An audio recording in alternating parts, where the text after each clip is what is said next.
That night, inside the grand hall of one of the most extravagant buildings in Las Vegas, hundreds of the city's most powerful faces were looking up at the stage. The lights shifted color without warning. No one understood why.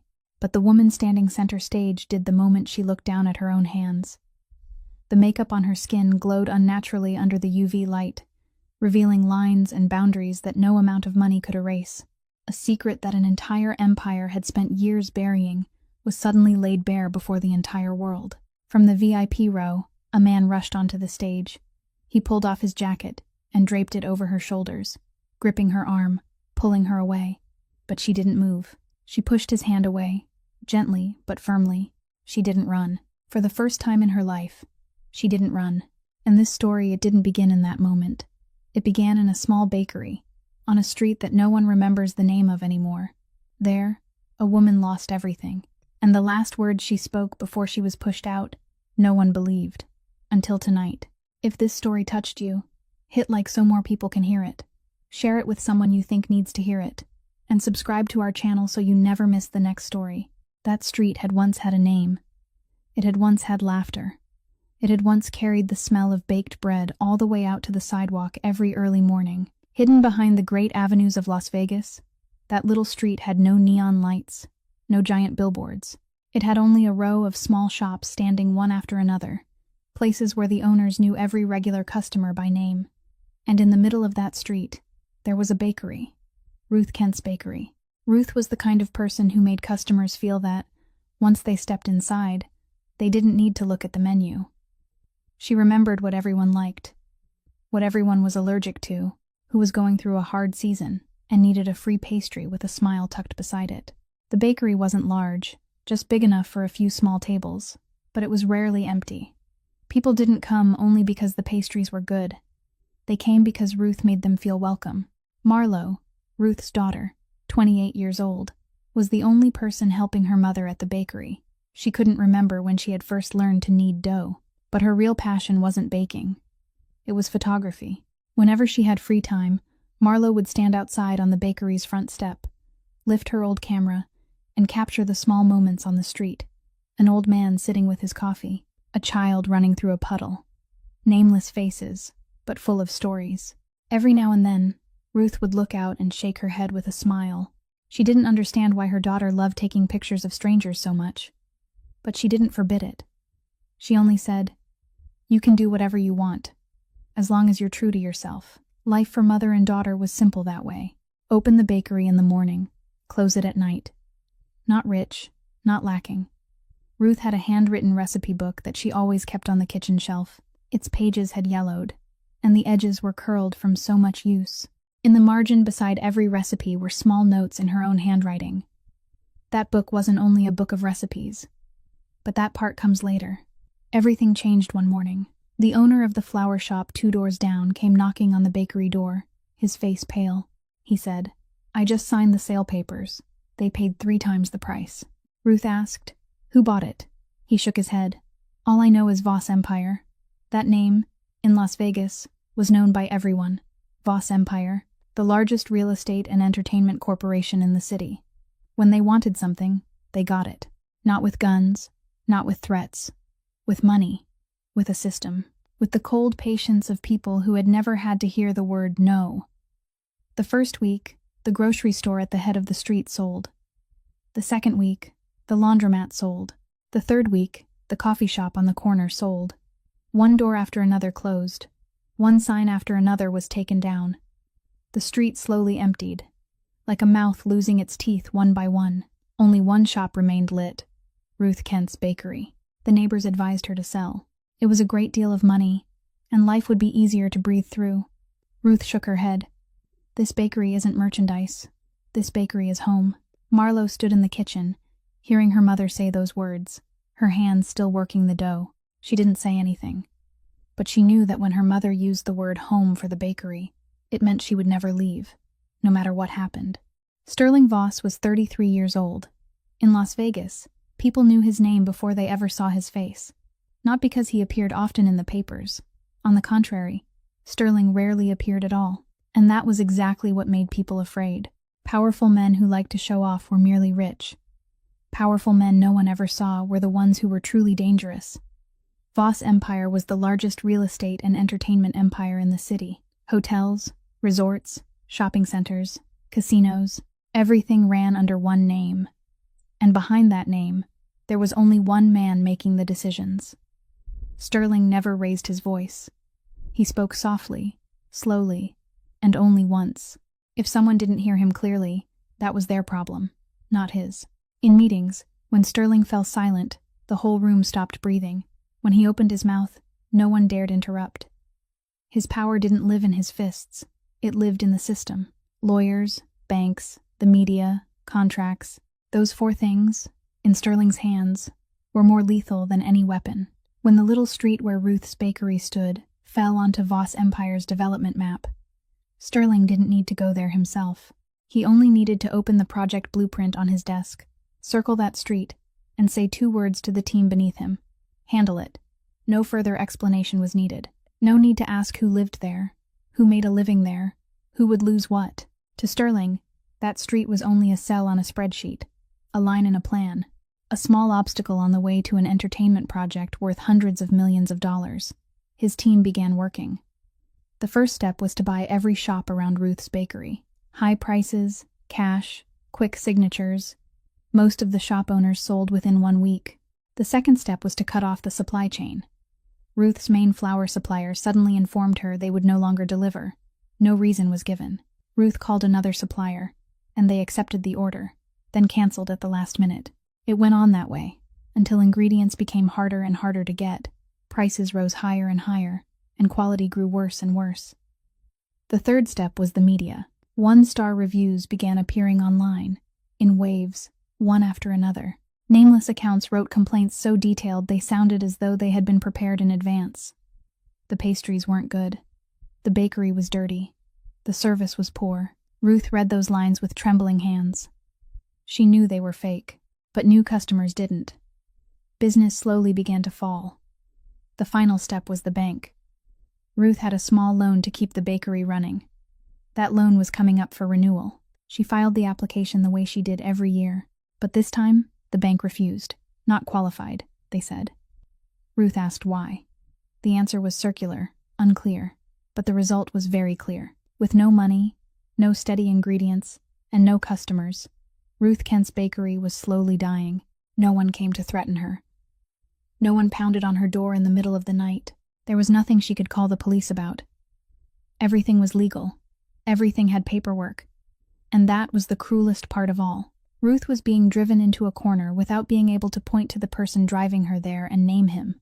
Marlo watched her mother every night, sitting at the kitchen table, turning through the recipe book, reading the old notes again, as if she were searching for some answer between those yellowed pages. But the answer wasn't there. It was on the highest floor of the Voss Empire building, where a 33-year-old man was reviewing the progress report on the new project. And that little street was only one line already crossed off the list. Ruth didn't give any warning. She went to the Voss Empire building on a Tuesday morning, wearing the cleanest outfit she owned, her hair neatly combed, her back straight. The building rose more than 40 stories high, its glass face reflecting the entire Las Vegas sky. Ruth stood before the revolving door and looked up once. Then she walked in. The grand lobby was wide and cold. The sound of her shoes echoed across the polished stone floor.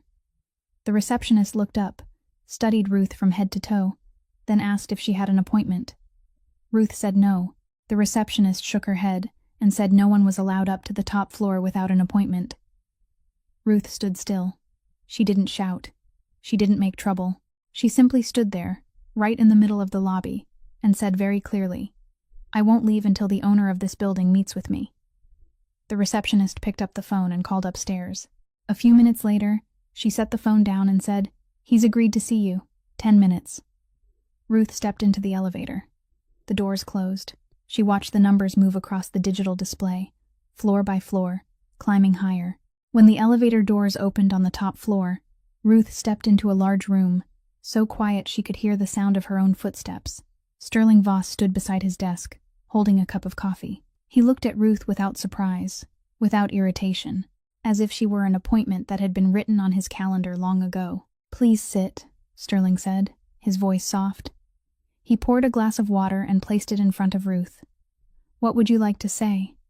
Ruth didn't drink the water. She looked straight into Sterling's face. "I know you're behind all of this," Ruth said. "The ingredient suppliers, the fake reviews online, the bank refusing to renew the loan. All of it points in one direction. You want my street. You want my bakery." Sterling didn't deny it. He didn't admit it either. He only took a sip of coffee, set the cup down, and said, "Mrs. Kent, I understand that you're attached to the bakery. I respect that. But this city changes. That street will change. With or without your agreement, the result will still be the same." His voice wasn't cold. It was worse than cold. It was polite. Polite in the way of a man used to seeing everything as numbers. Used to making decisions without ever having to look into the eyes of the people affected by them. When Sterling finished speaking, he leaned back slightly, as if the conversation had ended. The 10 minutes weren't over yet, but to him, it had been over before Ruth ever walked into the room. Ruth stayed silent for a moment. She looked at the glass of water in front of her, at the wide room, at the sky through the great pane of glass behind Sterling. Then she stood. Not hurriedly, not trembling. She stood as straight as she had when she walked into the first-floor lobby. "You think you can control everything," Ruth said. Her voice not loud, but every word was clear. "You think money can buy silence. Power can buy obedience. Maybe you're right. Today, you're right." She stopped, looking at Sterling one last time. "But one day, the thing you've hidden most carefully will be exposed in front of everyone, and then you'll understand what it means to lose something you can't buy back." Sterling didn't answer. He turned his chair and looked out through the glass, his back facing Ruth, as if she were no longer there, as if she had never been there at all. Ruth left the room, the elevator doors closed. She stood alone inside the elevator, watching the numbers move backward, floor by floor, going down. She didn't cry. She didn't say anything, but her hands were clenched so tightly that her knuckles went white. Down in the lobby, Marlo was waiting. She sat on the chair near the revolving door, holding her old camera in her hands, her eyes fixed on the elevator doors. When Ruth stepped out, Marlo stood up at once. "Mom, are you okay?" Ruth looked at her daughter. Her eyes were dry. There were no tears, but her face had changed, as if something inside her had just gone out, or had just been lit. Marlo didn't know what it was, but years later, she would still remember that face clearly. The face of someone who had just finished saying the last thing she needed to say, and knew that no one believed her. The bakery closed on a Saturday. There was no sign posted, no farewell gathering. Ruth simply locked the door, stood outside on the sidewalk, looked at the sign one last time, then turned her back and walked away. Marlo stood beside her mother, holding the box with the recipe book and a few small things from the kitchen. She wanted to say something, but she couldn't find a sentence that was enough. There are moments when words become meaningless. This was one of them. But losing the bakery was only the beginning. A few weeks later, Ruth received a notice from a lawyer. She was accused of financial fraud. The bakery's accounting records had been found to contain discrepancies. The tax numbers didn't match, and several transactions had been placed in the suspicious category. Ruth read those pages with trembling hands, her eyes unable to believe what she was seeing. She was the one who kept the books by hand. Every dollar, every cent. She knew she hadn't done anything wrong, but the paperwork said otherwise, and paperwork in the hands of Voss Empire's lawyers was always right. The lawsuit didn't go to court. It didn't need to go to court. All it took was for Ruth Kent's name to appear beside the word fraud in the newspaper. Her reputation, the thing she had built for 30 years, fell apart in 3 weeks. Old regular customers didn't dare contact her. The people who had once praised her pastries as the best on the street now passed over her name without stopping. Ruth didn't defend herself. She knew who she would be defending herself to. Against the system Sterling had built, the word of a baker didn't weigh as much as a sheet of paper printed from a machine. Mother and daughter lost their home. The small house attached to the bakery, right behind the kitchen, where Marlo had once woken every morning to the smell of melting butter. That house belonged to the street. The street belonged to Voss Empire, and Voss Empire didn't let anyone stay for free. Ruth and Marlo moved to a small apartment on the outskirts, far from downtown, far from everything. Ruth tried to keep things normal. Every morning, she still woke early, even though there was no bakery left to open. She still made coffee, still sat at the kitchen table, still asked Marlo what she planned to do that day. But Marlo saw it. Her mother was getting thinner, her steps were slower, her voice was softer. Ruth was wearing down little by little, day by day, like a candle burning in a room with no wind, yet still going out. She didn't complain. She didn't blame anyone. She was simply tired. And perhaps she had been tired since the day she stepped out of the elevator in the Voss Empire building, with dry eyes and a face that had changed. The recipe book always lay at Ruth's bedside. Every night, she touched it before sleeping, as if it were the last thing still holding her to the old version of herself. 2 years passed. Ruth died one afternoon. No noise. No drama. She simply lay in bed, her eyes closed, her hand resting on the book. Marlo came home, opened the bedroom door, and knew immediately. The room was too quiet, the quiet of a place where the last person had just left. Marlo didn't scream. She didn't collapse onto the floor. She pulled a chair beside her mother's bed, held Ruth's cold hand, and sat there until the sky had gone completely dark. Ruth Kent's funeral was very small. There wasn't a long line of mourners. There weren't flowers covering everything. There was only Marlo, a few new neighbors from the outskirts, and silence. She took care of everything herself, alone. After the funeral, Marlo returned to the empty apartment. She sat on her mother's bed, looking at the recipe book lying on the pillow. She picked it up. It felt heavier than usual, or maybe her hands were weaker than usual. She meant to open it, but the moment her fingers touched the edge of the first page, she stopped, because she heard her mother's voice. Not in her head. Everywhere. In the small kitchen. In the smell of old flowers still clinging to the cover. In the emptiness between the walls. Marlo closed the book. She placed it in a drawer, and she didn't open it again. While Marlo closed the recipe book and put it away in the drawer, on the other side of the city, on the highest floor of a penthouse overlooking the entire Las Vegas skyline, another woman was also living with something she kept hidden. Kira Voss, 25 years old, Sterling's younger sister. The woman Las Vegas high society called the Princess of the Voss Empire. That evening, Sterling came to the penthouse with food. He often did that, several times a week, bringing dinner up and sitting down to eat with his sister. The two of them sat across from each other at the table. Sterling asked, "Do you need anything?" Kira shook her head. "No, I don't need anything." That answer had been repeated hundreds of times, and hundreds of times. Both of them knew it wasn't true. But no one said it out loud. No one touched the shell they had built together. Sterling ate slowly, glancing at his sister from time to time. Kira ate little, her eyes lowered to her plate more often than they lifted to him. When dinner ended, Sterling stood, put on his coat, and walked toward the door. He stopped at the threshold and looked back at Kira once more. Kira was still sitting at the table, turning the water glass in her hand. She didn't look up. Sterling closed the door behind him. The door shut softly, but inside that wide, empty penthouse, the sound seemed louder than usual. Kira sat there a while longer. Then she stood and walked into the bathroom. She stood before the mirror, turned on the faucet, and picked up a cotton pad. Layer by layer, she wiped away the foundation from her face, her neck, her arms, slowly, carefully, as if peeling off a mask she had worn all day. Beneath the makeup, her skin appeared. Patches of lost pigment scattered across her neck, spread down to her shoulders, ran along her left arm and part of her right cheek. Vitiligo. The boundary between her normal skin and the silvery white patches was as clear as lines drawn on a map. Kira looked at herself in the mirror, looked for a long time. Then she turned away and switched off the bathroom light. 3 years earlier, when Kira was 22, the first white patches appeared on her wrist. They were small, only like birthmarks, but they spread faster than anyone had expected. Sterling noticed them before Kira did. He didn't panic. He acted. Within 2 weeks, he hired a private makeup specialist and flew her in from New York.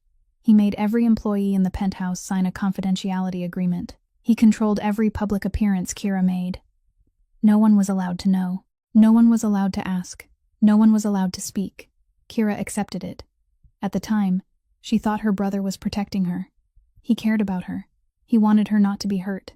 And perhaps, on some level, that was true. But that protection didn't stop at makeup. Sterling controlled Kira's schedule.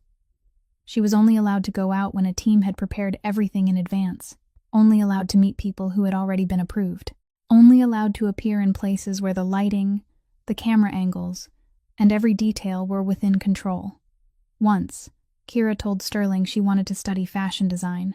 She loved drawing, loved fabric, loved the way a piece of clothing could change how people looked at one another. Sterling shook his head. "You don't need to worry about that. I can take care of everything." Kira didn't argue. She never argued with Sterling. But in the drawer of her bedroom desk, beneath several old magazines, there was a stack of papers, pencil sketches of clothing designs.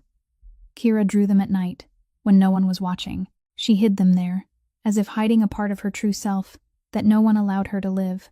Time passed, and Kira slowly grew used to that life, having everything served to her, being told she was beautiful every day, being treated like a perfect work of art.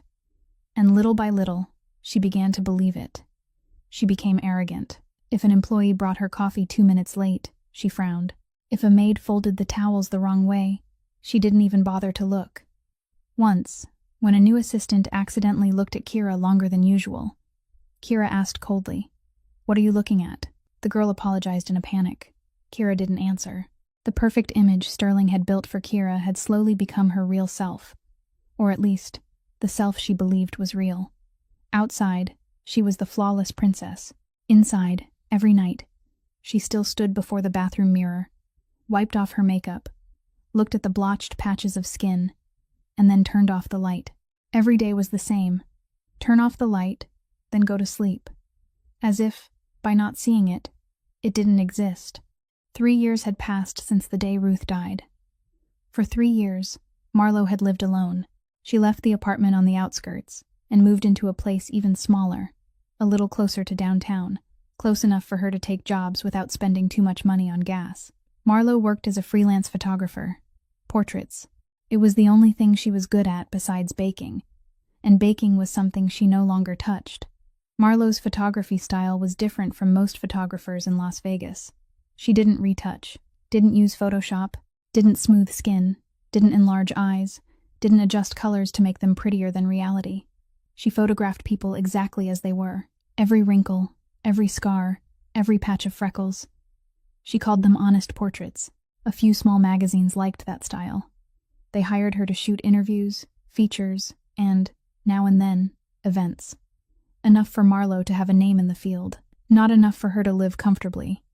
Every month was a calculation: rent, electricity, camera maintenance. Some months, she had to choose between buying a new lens and eating enough dinners. She chose the lens. One afternoon, she received a call from an intermediary. The voice was polite, professional, and straight to the point.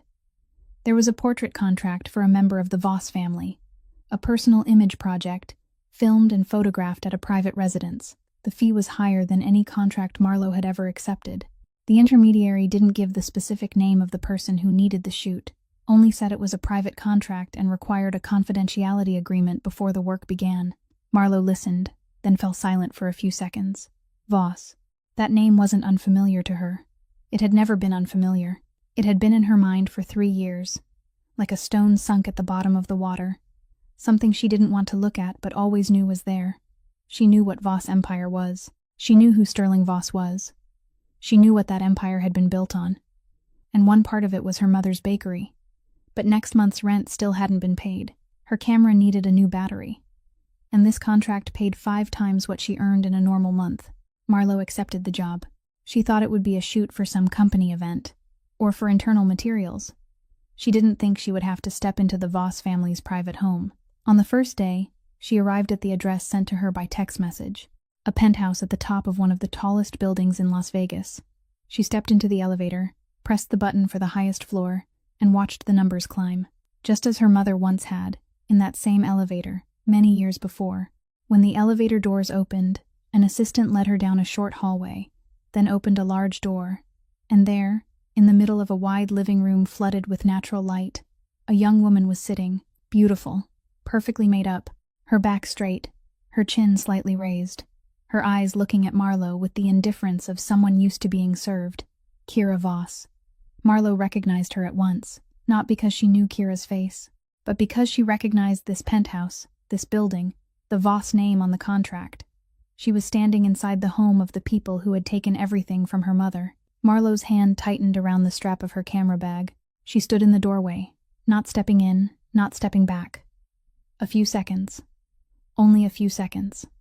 But in those few seconds, she saw everything at once. A room 10 times larger than the apartment she was renting. Light pouring through floor-to-ceiling glass. The woman seated in the middle of the room, waiting to be served. And behind all of it, a name she would never forget. She could turn away. Step back into the elevator. Go down to the lobby. Go home. Return the contract. Keep her self-respect. But then what? It would still be the cramped apartment, still the nights spent counting every dollar, still the recipe book lying silent in the drawer, the one she didn't dare open. Marlowe stepped in, not because she forgave, not because she forgot. She stepped in because she needed to live. And because a small part of her, the part she didn't want to admit existed. I wanted to see with her own eyes the world behind this door, the world her mother had once stood outside looking into, only to be pushed away. The first shoot wasn't easy. Kira sat in front of the lens as if she were sitting on a throne. She didn't smile, didn't say hello, didn't ask Marlowe's name. She only asked one question. How long will this take? Marlowe answered, about 2 hours. Kira frowned. Can you make it faster? I have other things to do. Marlowe said nothing. She opened her camera bag, attached the lens, adjusted the lights, and began. Kira gave orders constantly. That angle won't work. The light needs to be softer. Don't shoot from the right side. I don't like the right side. Marlowe listened, adjusted, and didn't react. She had met enough kinds of clients in her profession to know that arguing didn't help, especially not with the person paying her. The shoot ended.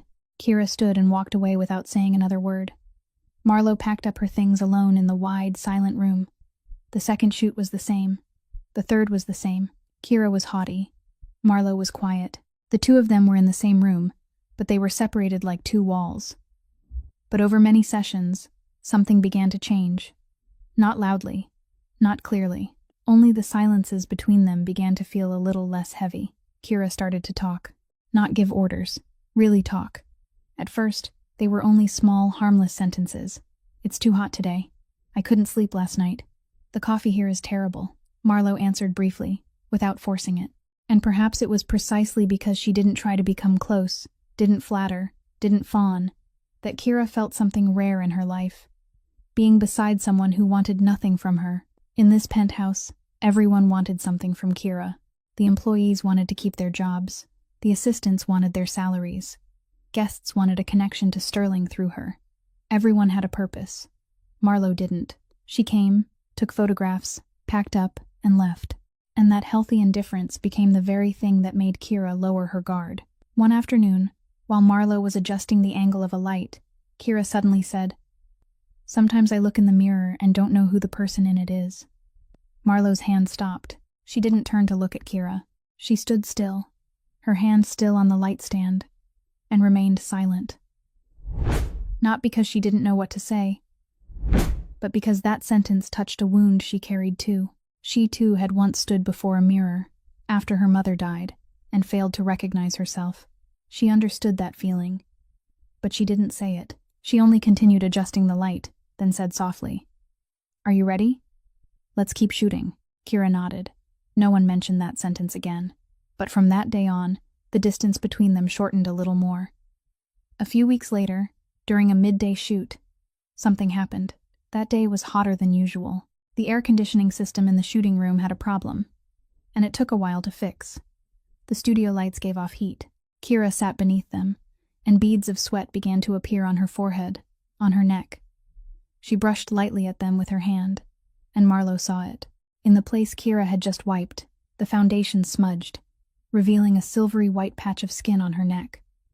The boundary between the normal skin and the depigmented area was clear, sharp, unmistakable. Kira didn't know yet. She was still looking into the lens. But when she saw Marlowe's eyes change, she lowered her hand, touched her neck, and found the exposed skin.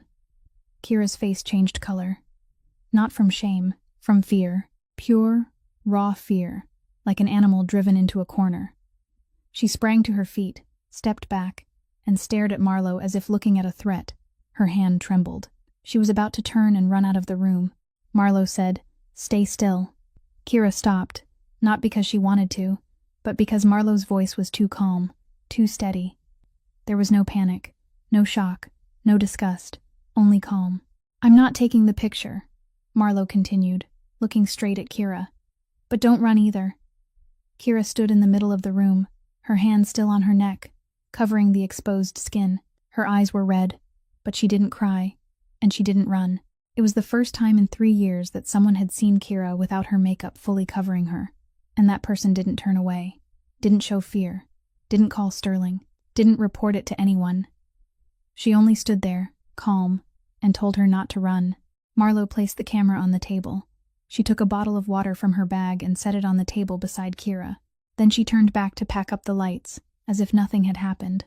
In the quiet room, Kira slowly lowered her hand from her neck. She sat back down in the chair, and for the first time, she breathed out as if a burden she had carried for far too long had finally been set down. Sterling noticed something was different on a Wednesday morning. That day, the makeup team came to the penthouse as usual, but Kira refused. She said she didn't need it today. I'm staying home. I'm not going out. I don't need makeup. The head of the makeup team called the manager. The manager called Sterling. Sterling listened, stayed silent for 3 seconds, then said, "Fine." Let her take 1 session off, but he didn't forget. A few days later, Kira asked for something else. She wanted to go out alone, without an assistant with her. Just for a walk, she said. I'm not going far. Sterling didn't agree. But what caught his attention wasn't the request. It was the way Kira said it. Her voice was different, not the voice of someone making a demand. It was the voice of someone testing whether she had the right to make one. Sterling knew his sister. He knew every small change on her face, every slight movement in her behavior. And he knew that when Kira began to change, it meant someone had touched the shell he had built around her. He called the manager and asked who had been in contact with Kira recently, besides the regular staff. There was only one answer. The photographer, the girl taking portraits. Her name was Marlowe Kent. Sterling ordered an investigation. Within 1 day, Marlowe's file was on his desk. Photographs, address, work history, bank account, and one small line at the bottom of the page, daughter of Ruth Kent. Sterling read that line twice. Ruth Kent, a name he didn't remember until he saw it on paper. He leaned back in his chair, looking at the file, and for the first time in a very long while, he didn't know what he was feeling. Not fear. Sterling wasn't afraid. It was something harder to name, like walking down a familiar road and suddenly realizing the ground beneath your feet wasn't as solid as you thought. He summoned Marlowe to his office. That afternoon, Marlowe stepped into the room on the highest floor of the Voss Empire building. It was the second time in her life she had stood in that room. The first time, her mother had walked in. This time, it was her turn. Sterling sat behind the desk, Marlowe's file open in front of him. He didn't invite her to sit. Didn't pour water. He only looked at her in silence, as if measuring something the naked eye couldn't see. You know what's wrong with my sister, Sterling said. It wasn't a question. It was a statement. Marlowe didn't deny it. I know. How long? A few weeks. Who else knows? No one. Just me. Sterling opened a drawer and took out an envelope. He pushed it across the desk toward Marlowe. There's a number in here, Sterling said. Enough for you to live comfortably for a few years. Take it. Sign the confidentiality agreement, and leave Las Vegas. We'll never see each other again. Marlowe looked at the envelope.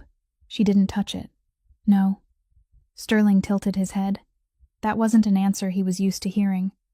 In Sterling's world, money solved everything. People only differed in the number that made them nod. But Marlowe didn't nod. She looked straight into Sterling's eyes and said, I came here because I needed rent money. But now I'm standing here because you took everything from my mother. And you don't even remember her name. Sterling was silent. Not the silence of a man thinking of an answer. It was the silence of someone who had just been touched in a place he didn't know still existed. He looked at Marlowe. Looked for a long time. Not angry. Not threatening. Only looking, as if looking at an equation he couldn't solve. A person who couldn't be bought. A variable outside his system. Then he said, his voice low and even, You're fired. From now on, you're not allowed near my sister. If you say anything to anyone, I'll make sure no magazine, no company, No one in this city ever hires you to take a single photograph again." Marlo stood. She said nothing more. There was nothing more that needed saying. She turned her back, walked to the door, and left. The envelope of money remained on the desk, untouched. The room was empty again. Sterling sat alone. He looked at the envelope for a while, then pushed it aside. He opened his computer, typed a name into the internal records search bar. Ruth Kent. The results appeared. Old file, bakery, loan, reviews, financial fraud case. Everything contained neatly within a few pages of documents. Sterling skimmed through them. Then he closed the computer. His face showed no expression. But that night, he couldn't sleep. Marlo got back to her apartment after dark. She closed the door and didn't turn on the lights. She stood in the darkness for a while, still holding her camera bag, her back leaning against the door. She felt tired, not the kind of tired that came from walking too much or working too hard. It was the kind of tired that came from trying for too long without knowing what you were trying for anymore. 3 years. For 3 years, she had lived in this city, the city that had swallowed her mother, swallowed the bakery, swallowed everything. For 3 years, she had kept her head down and worked, taken photographs, accepted money, paid rent, then taken photographs again, only to end up standing in the office of the very man who had taken everything, thrown out like a number crossed off a spreadsheet. She turned on the kitchen light. The weak yellow glow fell over the small kitchen. Her eyes found the drawer beside the sink, the drawer where she kept her mother's recipe book. She didn't know why she did it. Maybe because she was angry. Maybe because she felt helpless. Maybe because she needed to pour the feeling choking her chest into something, anything. She opened the drawer, took out the book, and threw it into the trash can. The book fell to the bottom, lying between a lunch container and several advertising flyers. Marlo didn't look back. She sat down on the kitchen floor, her back against the lower cabinet, her knees drawn up. She sat there, staring at the ceiling, and thought about leaving Las Vegas, leaving all of it, going to another city, somewhere no one knew her name, no one knew her mother's name, no one knew what Voss Empire was, starting over, or at least running away and being done with it. She thought about it very seriously. She even thought that tomorrow morning she would pack her things, call a car, and go to the airport. Anywhere would do, as long as it wasn't here. She sat on the kitchen floor until her legs went numb. Then she stood, went into the bedroom, and lay down on the bed, closed her eyes. She couldn't sleep. She turned over, lay on her back, lay on her side, closed her eyes, opened them. The ceiling was dark and empty. The air conditioner hummed steadily. Cars passed outside now and then, one at a time. Then silence returned. She thought of Kira. She thought of Kira's eyes when the makeup smudged, the pure terror in that gaze. She thought of Sterling, the way he pushed the envelope of money across the desk, as if he were paying a bill. She thought of her mother standing in the first-floor lobby, waiting for her face dry, but changed. And she thought of the book, lying in the trash can, between a lunch container and advertising flyers. Marlo opened her eyes. She lay still a while longer. Then she got up, walked out to the kitchen, opened the lid of the trash can. The book was there, the edge of its cover stained with a streak of sauce from the lunch container. She picked it up, gently, as if holding something she had nearly lost. She took a cloth and wiped the stain from the cover, wiped every corner, every edge. Then she opened it. The first page, her mother's handwriting. The letters slightly slanted, slightly hurried, as though she was always busy doing something in the kitchen but still trying to write it down. The first pastry we ever made together. Marlo read that line, then read it again. She couldn't hold back. The tears fell before she even understood that she was crying. She cried without making a sound, standing in the middle of the kitchen, holding the book, her tears falling onto the yellowed page. She cried for the first time since the day her mother died. For 3 years, she hadn't cried. For 3 years, she had pressed everything down, held it tight, locked it away, hidden it. But tonight, alone in the small kitchen, she couldn't hold it in anymore. She cried until there were no tears left. Then she wiped her face, closed the book, and placed it on the kitchen table. Not in the drawer, on the kitchen table, right in the middle, right in front of her, where it would be the first thing she saw every morning when she woke up. Marlo didn't leave Las Vegas. 2 days later, One afternoon, there was a knock on Marlowe's apartment door. Soft, hesitant, not like the knock of a delivery person or a neighbor. Marlowe opened the door, and standing there, in the narrow hallway, beneath the pale fluorescent light shining down from the ceiling, was Kira Voss. No makeup, no assistant, no bodyguard, no one with her, only Kira, in a loose coat, her hand gripping the strap of her handbag, her face fully revealing the depigmented patches on her cheek, on her neck. She looked much smaller than she had while sitting in the penthouse. Smaller, more real, and more afraid. Marlowe said nothing. She looked at Kira and waited. Kira swallowed. Then she spoke, her voice small, slightly trembling. "You're the only person who saw me and didn't turn away." Marlowe stood in the doorway a while longer. She looked at Kira, at the uncovered face, at the eyes trying to stay calm but unable to hide their unease. And she thought of her mother, thought of what her mother had once said. "You can do whatever you want, as long as you're true to yourself." Marlowe opened the door wider. "Come in." Kira stepped into the apartment. She didn't look around, didn't make any comment. She only followed Marlowe into the kitchen, where the afternoon light slipped through the small window, and the recipe book lay on the kitchen table, exactly where Marlowe had placed it 2 nights before. Marlowe looked at the book, then at Kira. She didn't know why she was doing this. Maybe because Kira had come here alone, without makeup, without weapons, with nothing but the truth on her face. Maybe because Marlowe recognized that she and Kira, though they stood on completely opposite sides, were both carrying wounds caused by the same person. Or maybe, simply, because Marlowe needed to bake. She picked up the book and opened it. For the second time since the night she had pulled it out of the trash. Her hand turned past the first page, past her mother's handwritten line that she had read through tears. She turned to a recipe in the middle of the book. Butter sugar cookies. The simplest of all the recipes. The kind of pastry Ruth often made on ordinary days, with no special occasion at all, only because she loved the smell of butter melting in the oven. Marlowe said nothing. She took flour, butter, and sugar from the kitchen cabinet. She began to mix. Kira sat on the small chair beside the table, both hands resting on her lap, her back straight out of habit, but her eyes never leaving Marlowe. She watched Marlowe knead the dough, watched her hands press down, fold over, press down, fold over. Rhythmic, steady, like a ritual. No one said anything. The small kitchen, the sound of dough hitting the counter, the soft click of the oven as it began to heat, the clock on the wall moving second by second. No music. No conversation. Only 2 women in a cramped kitchen, and the silence between them wasn't heavy. It was light. Light. As if both of them understood that some things didn't need to be spoken aloud in order to exist. Marlowe put the cookies into the oven.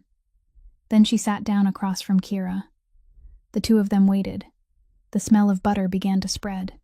Slowly, warmly, slipping into every corner of the kitchen. Marlowe hadn't smelled that scent in 3 years. The smell of Ruth's bakery. The smell of her mother. The smell of before everything was taken away. Marlowe breathed in. She didn't cry. She had cried enough. She only breathed in, held that scent in her chest for a moment, then let it out. Kira smelled it too. She breathed in lightly, her eyes closing a little. She had never smelled anything like that in the penthouse.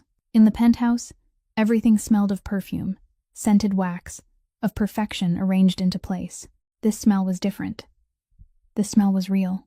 When the cookies were done, Marlowe took them out and set them on the table. The 2 of them ate in silence. The cookies were simple. Butter, sugar, flour, nothing special. But Kira ate slowly, in small bites, as if tasting something she had been missing for a long time without knowing its name. When the plate was nearly empty, Kira lowered her hand to her handbag. She took out a stack of papers, folded in half, slightly wrinkled at the corner. She placed them on the table between them. Fashion design sketches, pencil on white paper, free lines, following no pattern, but alive with feeling. Kira looked at the drawings, then at Marlowe. "I want to start over," Kira said, her voice small. "But I don't know where to start." Marlowe looked at the drawings on the table. She didn't praise them, didn't analyze them. She looked at them the way one looks at something someone has hidden for far too long. Then she looked up at Kira. "Start from where you're standing." Kira didn't answer right away. She looked at Marlowe, then down at the plate of cookies, then at the recipe book still open on the kitchen table. She nodded. Just a little, but enough. Outside, the sky began to darken. The light in the kitchen shifted from afternoon gold to lamplight gold. The smell of cookies still lingered. And the two women remained sitting there, in the small kitchen, saying nothing more. Sometimes, healing doesn't begin with words. It begins with a butter-sugar cookie, an old book, and one person willing to sit beside you without turning away. Kira came back to Marlowe's apartment. Not once, many times. The second time, she came in the morning, bringing coffee. The third time, she came in the afternoon and sat in the kitchen, watching Marlowe organize photographs on her computer. The fourth time, she came without needing a reason. She only knocked. Marlowe opened the door. Kira stepped inside and sat down. Like a new habit neither of them had named. Every time she came, Kira wore no makeup. She left the penthouse secretly, without telling anyone, without letting Sterling's team know. She wore ordinary clothes, put on a hat, and walked out of the building through the side entrance. Every time she stepped onto the street, her heart beat fast, but every time, she still went. In Marlowe's small kitchen, the two of them talked more. Not about big things, small things. Kira said she liked drawing at night, liked the smell of black coffee but couldn't drink it because it was bitter, liked listening to old music when she didn't know the names of the songs. Marlowe told her about once photographing an old woman selling flowers on the roadside, the most beautiful photograph she had ever taken, but one she never posted anywhere because she felt it was too private to share. Small stories. But for two women, one who had lived inside a shell for too long, and one who had lived in silence for too long, those small stories were a great deal. One afternoon, Kira was sitting there, watching Marlowe adjust a portrait on her computer. The photograph was of an older man, his face full of wrinkles, his eyes looking straight into the lens. Marlowe didn't change anything, didn't smooth the skin, didn't erase the wrinkles, didn't adjust the light to make it more beautiful. She only cropped the frame, then saved it. Kira looked at the photograph for a while, then asked, "Why do you shoot this way?" "What way?" "The way you don't retouch anything. The real face, the real wrinkles, everything left as it is. Why?" Marlowe turned off the screen and turned her chair to look at Kira. She was silent for a moment, as if weighing how much she should say. Then she said, "Because of my mother." Kira didn't interrupt. She sat still and waited. "My mother had a bakery," Marlowe said, her voice even and slow. "Just a small one, on a street no one remembers the name of anymore. She made pastries by hand and wrote her recipes in an old book. She wasn't rich, wasn't famous, wasn't special in the way this world measures things. But she was real. Everything about her was real. The way she kneaded dough, the way she remembered every regular customer's name, the way she smiled when someone said the pastries were good. None of it was fake." Kira listened, her eyes lowered to her hands. Marlowe went on. "My mother used to say, only what's real can last. She believed that. She lived by that. And then she lost everything. The bakery, the house, her reputation, all of it. Because someone more powerful than her decided that her life wasn't worth as much as a real estate project." Marlowe stopped. She didn't say Sterling's name, didn't say Voss Empire, didn't point to anyone. She only told the truth, exactly the way her mother had once lived. Real. Nothing added, nothing taken away. "So I photograph real faces," Marlowe said. "Because that's the only thing my mother left me. Not money, not a house, but the way to live truthfully. I photograph people exactly as they are, because I believe what my mother believed. Only what's real is worth keeping." The kitchen was silent. Kira said nothing. She sat there, her eyes still lowered to her hands, two fingers twisting together. She didn't ask more. Didn't ask who that powerful person was. Didn't ask exactly what had happened. Maybe because she didn't need to ask. Maybe, deep inside, she had known the answer before Marlowe ever opened her mouth. She simply hadn't been ready to hear it. Kira left Marlowe's apartment when it was already late. She walked back to the penthouse, wearing her hat, her head lowered, moving through familiar streets that she now saw with different eyes. When she got home, Sterling was sitting in the living room. He looked up when he heard the door. "Where did you go?" Kira took off her coat and hung it on the rack. "For a walk." Sterling looked at his sister. Longer than usual. Kira didn't look back at him. She walked straight into her room and closed the door. No greeting, no smile, no other words. and Sterling felt it. Not because Kira had said or done anything unusual, but because of the way she didn't look at him. Before, Kira always looked at Sterling when they talked, always waited for him to nod before deciding anything, always searched his eyes for permission. Today, she didn't search. She walked past him, as if walking past an object in the room. Sterling remained in his chair, staring at Kira's closed bedroom door. He didn't know what had changed, but he knew something had cracked. Between the two siblings, between the control he had held so tightly for 3 years, a small fracture had just appeared, and Sterling, for the first time, didn't know how to mend it. The night before the event, Sterling came to Kira's room. He stood in the doorway, watching the makeup team prepare everything for the next day. Then he said, "Tomorrow will be perfect." Kira sat in front of the mirror, her eyes fixed on her own reflection. She didn't answer. The Voss Empire charity auction night. The biggest event of the year. Sterling wasn't holding it only to raise funds. He wanted to introduce Kira as the new brand ambassador for the corporation. Hundreds of guests, all of them among the most powerful faces in Las Vegas. Business people, politicians, celebrities, investors. Live television cameras would record every moment. Everything had to be perfect. And everything did look perfect. The grand hall blazed with light.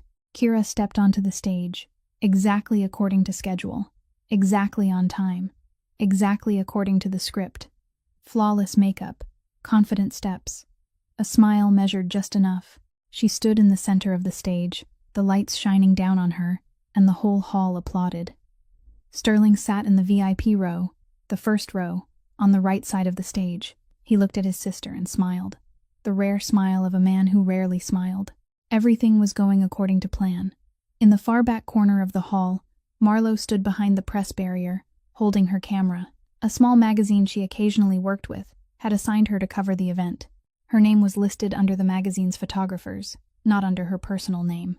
Sterling's security team checked her press pass, matched it with the publications list, and didn't verify each individual identity. Marlo got in, legally, validly. She stood in the corner, her lens raised toward the stage, and looked at Kira. Kira on stage, Kira in real life, 2 versions Marlo had seen. Kira began her speech. Her voice was clear, confident, carefully rehearsed. She spoke about Voss Empire's vision, about its commitment to the community, about the meaning of the charity auction that night. Perfect words, smiles in all the right places. The entire hall listened. And then, the lighting changed. No one understood why. There had been no warning, no sign.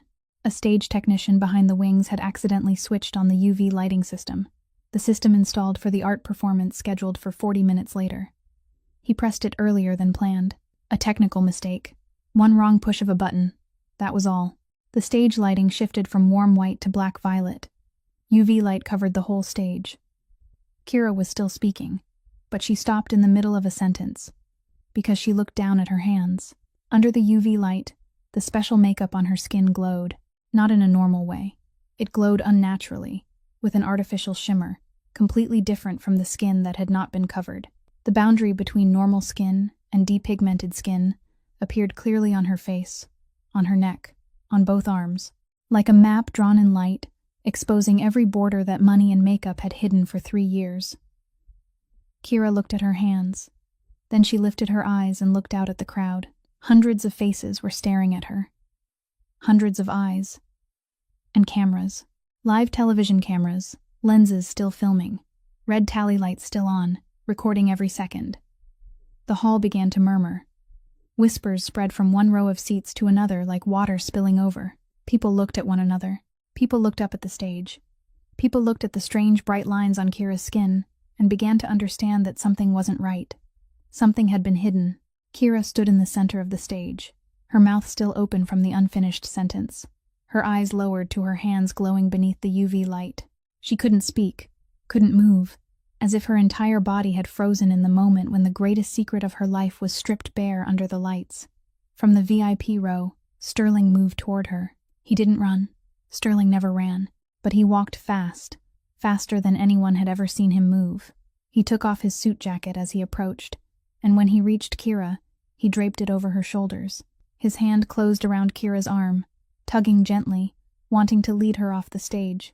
"Come on," Sterling said, his voice low, only loud enough for Kira to hear. "Come with me, right now." But Kira didn't go. Sterling's hand held her arm, tugging her gently toward the wings. Kira felt that pull, familiar, like every time he had led her away from a situation, every time he had decided for her, every time he had taken her hand and said, "Come with me," as if she had no right to choose to stay. Kira pushed his hand away, gently, but firmly, like setting down something she had held for far too long. Sterling stopped.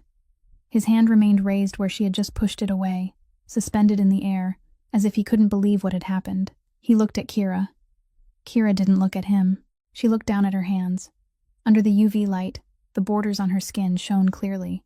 She opened both hands in front of her, looking at each finger, looking at the unusual bright patches where the makeup covered her, and the dark spaces where her real skin wasn't hidden. She looked at them for a long time, not with the fear she'd had just a few minutes earlier.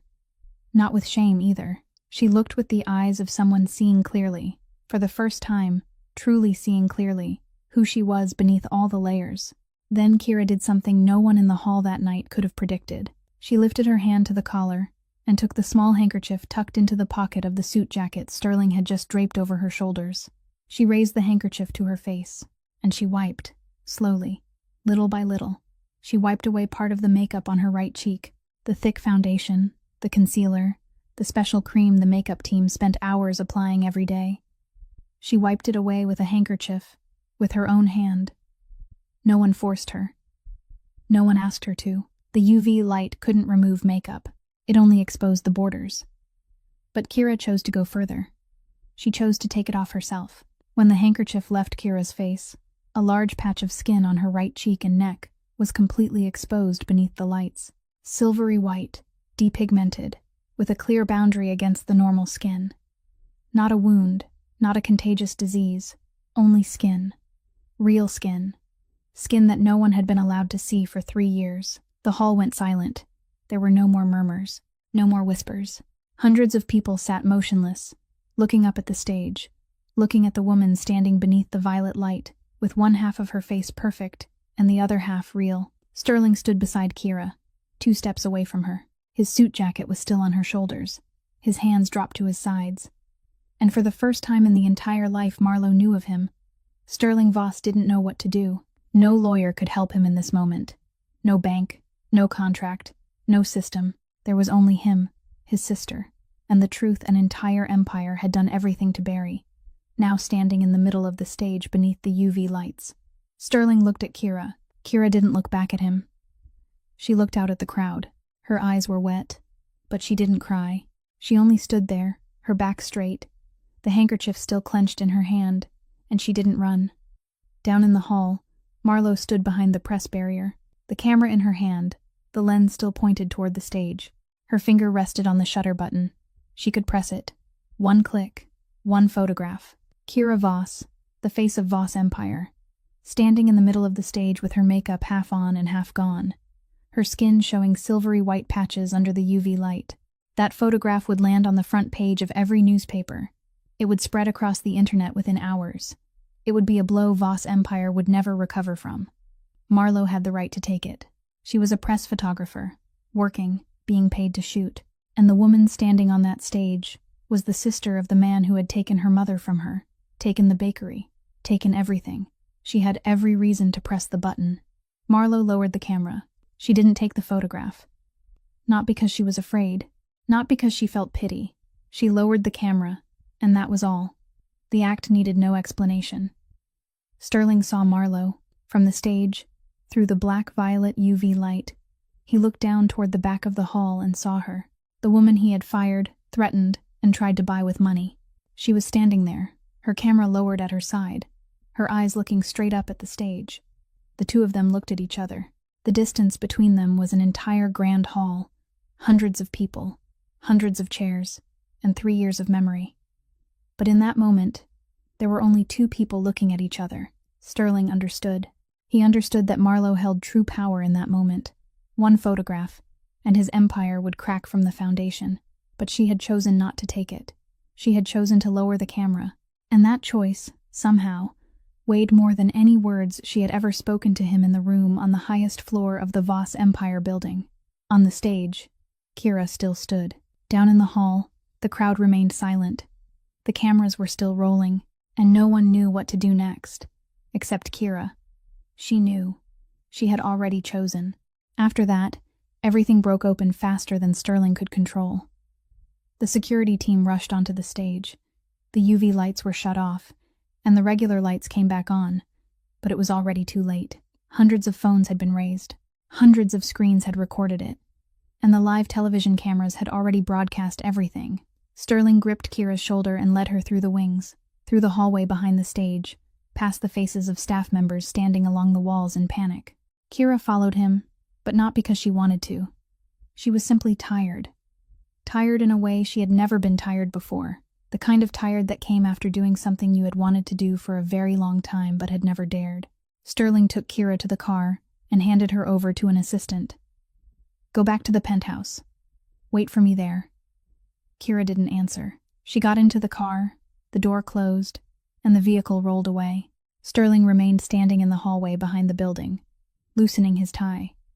Around him were hurried footsteps, ringing phones, the sound of someone calling the event manager, but Sterling heard none of it. He only stood there, staring into the empty space in front of him, thinking of one thing: Marlo. She didn't take the photograph.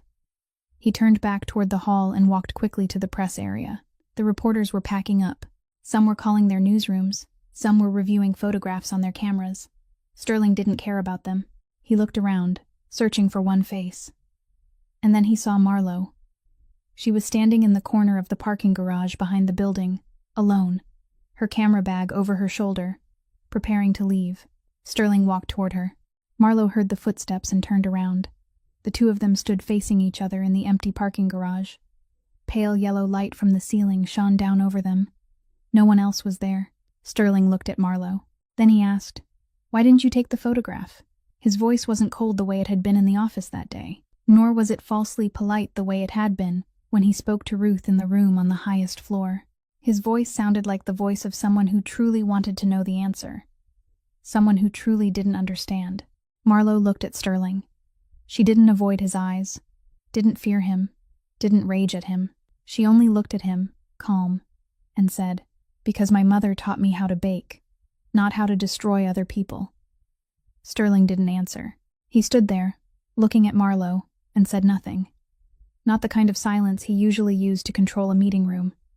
Not the silence of a man calculating his next move. It was the silence of someone who had just heard a sentence he had no ability to answer. Marlo turned away. She walked out of the parking garage without looking back. The sound of her footsteps grew smaller, then disappeared completely. Sterling stood alone. He remained there for a while longer. Then he got into his car. He didn't go back to the penthouse. He drove out of downtown Las Vegas, past the bright avenues, past the blinking billboards, past the buildings he owned or controlled. He drove toward the outskirts, toward the old street. The street no one remembered the name of anymore. Sterling pulled over to the side of the road, turned off the engine, sat in the car with both hands resting on the steering wheel. In front of him was an unfinished construction site. Steel frame, concrete, construction fencing. A Voss Empire sign hung at the corner, his logo, his name. This was where Ruth Kent's bakery had once stood. This was the street where Ruth had once opened her shop every morning, where Marlo had once stood on the front step, taking pictures of passers-by. This was where the recipe book had once rested on the kitchen shelf, where the smell of melting butter had once drifted all the way out to the sidewalk. Now there was only steel and concrete. Sterling sat in the car, looking out. He didn't turn on music, didn't call anyone, didn't do anything at all. He only sat there in the dark, looking at the unfinished construction site he had ordered built. For the first time, he didn't see it as a project, didn't see it as a number on a spreadsheet. He looked at it and wondered what he had built on this ground. He couldn't find an answer. He sat in the car until it was almost morning. Then he started the engine and drove away. Not back to the penthouse, not back to the office. He only drove, with no destination, through the empty streets of Las Vegas at daybreak, when the city hadn't yet had time to wake, and everything was so quiet he could hear himself breathing. By the time Sterling got back to the penthouse, morning had fully arrived. Early sunlight poured through the great panes of glass, falling across the empty living room floor. His assistant stood in the hallway, her face tense. She's been in her room since last night. She hasn't opened the door for anyone. She hasn't eaten anything. Sterling nodded, signaling for the assistant to leave. He walked to Kira's room. The door was shut tight. He stood there for a while, his hand raised, then knocked. 2 soft knocks. Kira. No one answered. Open the door. Silence. Sterling stood before the door, his hand still raised where it had knocked. He wasn't used to having doors closed in his face. Wasn't used to waiting. Wasn't used to this feeling. The feeling of helplessness before a wooden door he could break down with one kick, while knowing that breaking it open wouldn't solve anything. He knocked again. Kira, I need to talk to you. The lock turned. The door opened. Kira stood in the doorway. There was no makeup left on her face. Not because she had just removed it, because she hadn't put it back on. The depigmented patches on her cheek, on her neck, on her arms, all of them were exposed beneath the daylight. Her eyes were red, swollen, but there were no tears left. She had cried enough during the night. Now she was dry and clear. Kira looked at Sterling. He looked back at his sister. And for the first time, he truly saw Kira. Not Kira on the stage. Not Kira at their weekly dinners. Not Kira through foundation and controlled lighting. The real Kira. Standing before him, her eyes red, her skin blotched, and nothing left to hide. He opened his mouth, meaning to speak, but Kira spoke first. You told me I was perfect. Her voice wasn't loud, but every word was clear, heavy, striking Sterling directly without missing by even an inch. You told me, come with me. I can take care of everything. You don't need to worry about that. You told me everything would be fine. You told me tomorrow would be perfect. You made me believe in someone who didn't exist. Sterling stood still. Kira, listen to me. Kira didn't stop. 3 years. For 3 years, you hid me in this apartment. Covered my face layer after layer. Told me how I had to look. How I had to smile. Who I could talk to. Where I could go. What I could wear. You controlled everything. Everything. From my schedule to the lighting, to the camera angles, to the people I was allowed to meet. You said it was protection. But that wasn't protection. It was confinement. You locked me inside an image you built with your own hands, then made me live in it until I forgot who I was. Sterling opened his mouth. I did everything for you. I only wanted. Kira cut him off. What did you want? Did you want to protect me? Or did you want to protect your image? The question landed in the room like something heavy. Sterling didn't answer at once. Because he knew the answer. And that answer was something he didn't want to hear from himself. Kira continued, her voice beginning to tremble. Not because she was afraid, but because she was saying things she had swallowed for too long. And now they were spilling out beyond her control. You were scared.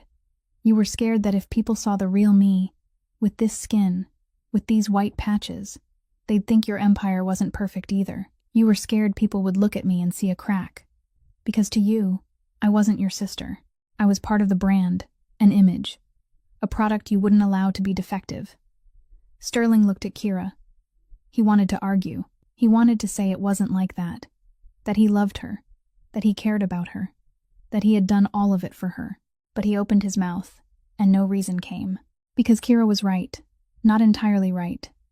He did love his sister, but that love had become mixed with the need to control, with the fear of losing the image, with the habit of treating everything around him as variables that needed to be managed. He had loved Kira the way he ran his empire, and that way had turned love into something Kira could no longer tell apart from imprisonment. Sterling swallowed. Then he said, very softly, softer than he had ever spoken in his life, I didn't know another way. Kira looked at him.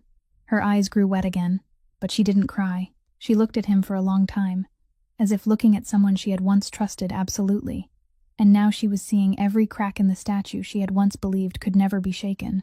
Then learn, Kira said, or don't protect anyone anymore. Sterling didn't answer. He stood in the doorway, his hands hanging at his sides, and for the first time, his back bent slightly. Only slightly. No one else would have noticed without looking closely. But it was the first time Sterling Voss's body wasn't straight, the first time the posture he carried into every room, every meeting, every confrontation, had bowed under something. Not because someone had struck him, but because his sister had told the truth. Kira stepped back into her room. She didn't slam the door. She closed it gently. The sound of the door shutting was very small, but inside the wide, empty penthouse, it echoed like something had just ended. Sterling stood before the closed door. He remained there for a few more seconds. Then he turned away and walked off, down the hallway, through the living room, out the front door, without looking back, without saying another word. His footsteps echoed across the polished stone floor, steady, slow, and each step sounded heavier than the one before. A few weeks passed. Sterling didn't appear at any events. No press conferences, no meetings with partners, no interviews. His phone still worked, but he didn't answer it. Emails still arrived, but he didn't open them. Outside, the media was still buzzing about the auction night, about Kira, about the makeup beneath the UV light. But Sterling didn't read any of it. He knew what they were writing without needing to read it. He sat in his office, alone, the curtains drawn shut, the main lights off, with only the weak glow from the desk lamp. On his desk were still the project files, the contracts waiting to be signed, the financial reports, but he didn't touch them. He sat there, looking at them, as if looking at things that belonged to someone else. During those few weeks, he didn't see Kira. She was still in the penthouse, but the door to her room remained closed. He didn't knock. She didn't open it. The two siblings lived in the same apartment, without seeing each other, like two strangers sharing the same address. Sterling didn't know what Kira was doing in her room. He didn't ask the assistant. He didn't check the security cameras. For the first time in 3 years, he didn't control. Not because he had chosen to let go, but because he no longer knew what to hold on to. One morning, Sterling stood, put on his suit jacket, and left the office. He drove to an address he had never gone to by himself before, the private legal office of Voss Empire. He walked in, sat down across from the chief lawyer, and said, "Stop the entire project on Kent Street." The lawyer looked at him, thinking he must have heard wrong. "Which street, sir?" "The street we cleared 3 years ago. The Eastern Entertainment Project. Stop it. All of it." The lawyer opened his computer and pulled up the project file. He looked at the numbers, then looked at Sterling. "This project has already taken more than $20 million. There are 3 active partner contracts. If we stop now, we'll lose deposits, pay contract penalties, and lose at least 2 major partners. Not to mention credibility." "I know," Sterling said, "and return the property to the former owner." The lawyer was silent for a few seconds. "The former owner is deceased, sir. Then return it to the heir." Sterling stood. He didn't explain further, didn't give a reason, didn't say this was because of Kira, because of Marlowe, because of Ruth Kent, or because of the night he had sat in his car looking at the unfinished construction site. He only gave the order, and Sterling Voss didn't need to explain his orders. He left the lawyer's office and got into his car. His phone vibrated. The number belonged to one of his biggest partners. He answered. On the other end, the voice was tense. "I heard you're planning to stop the Eastern project. You know that if you stop, they won't let this go. The partners on the other side have already advanced the money and signed the papers. You can't back out unilaterally without paying a price." Sterling looked out through the car window. "I know."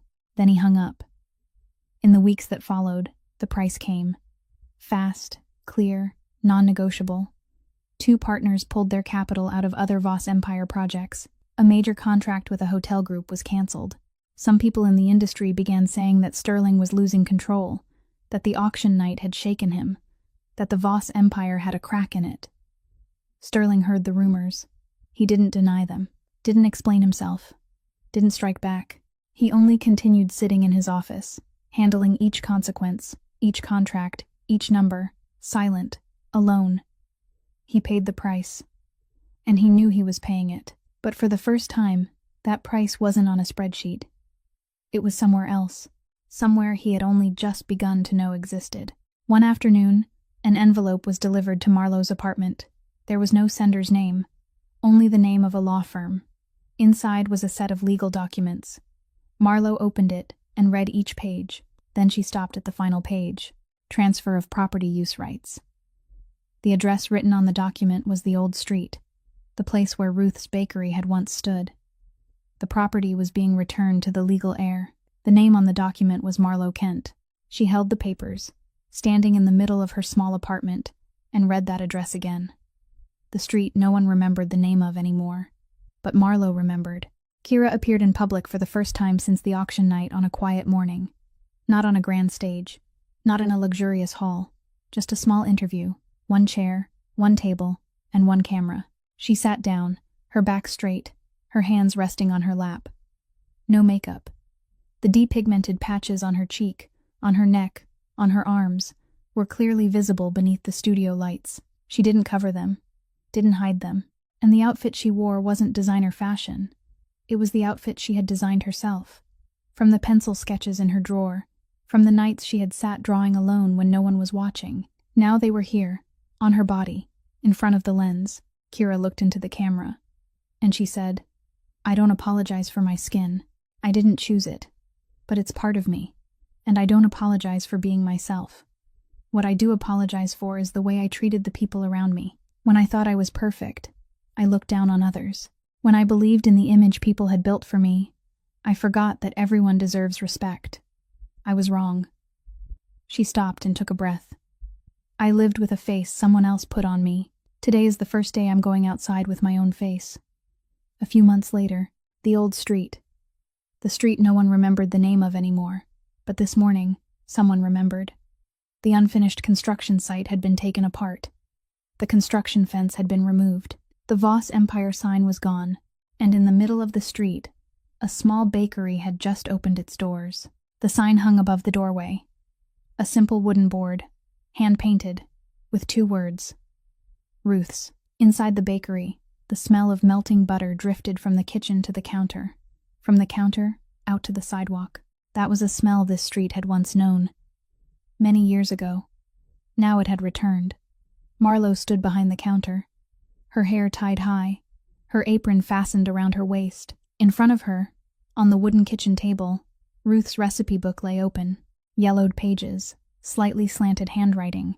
The edges of the book curled from years of use. The book had once rested on the shelf of the old bakery, had once rested at Ruth's bedside, had once lain in the drawer Marlowe didn't dare open, had once lain in the trash. Now it was here, on the kitchen table, open, exactly where it belonged. Marlowe kneaded the dough. Her hands pressed down, folded over, pressed down, folded over. The old rhythm, the rhythm she thought she had forgotten, but her hands hadn't. The doorbell rang. Marlowe looked up. Kira stepped in. No makeup on her face. The depigmented patches on her cheek and neck were clearly visible beneath the sunlight shining through the glass door. She wore a simple outfit, designed by herself, soft in shape, pale in color. Kira looked around the bakery, at the counter, at the sign, then at Marlowe. The 2 women looked at each other. No one spoke of the auction night. No one spoke of Sterling. No one spoke of what had been lost and what had been paid back. Kira walked to the counter. "I'll have 1 butter sugar cookie." Marlowe nodded. She took a cookie from the tray that had just come out of the oven, placed it on a plate, and pushed it across the counter. Kira took the plate and sat down at the small table beside the window. She broke the cookie and ate slowly. Morning sunlight passed through the glass, falling across the table, across the plate, across Kira's hands. The smell of butter and sugar. Warm sunlight, the occasional ringing of the doorbell when a new customer came in, and 2 women, one standing behind the counter, one sitting beside the window, together inside a small bakery on the street whose name people would now remember again. At the same time, on the highest floor of the penthouse on the other side of the city, Sterling stood on the balcony. The morning wind blew softly. He looked out at the Las Vegas skyline, at the buildings he owned, the streets he controlled. The phone in his pocket vibrated. He took it out. A message from Kira. No words. Only 1 photograph.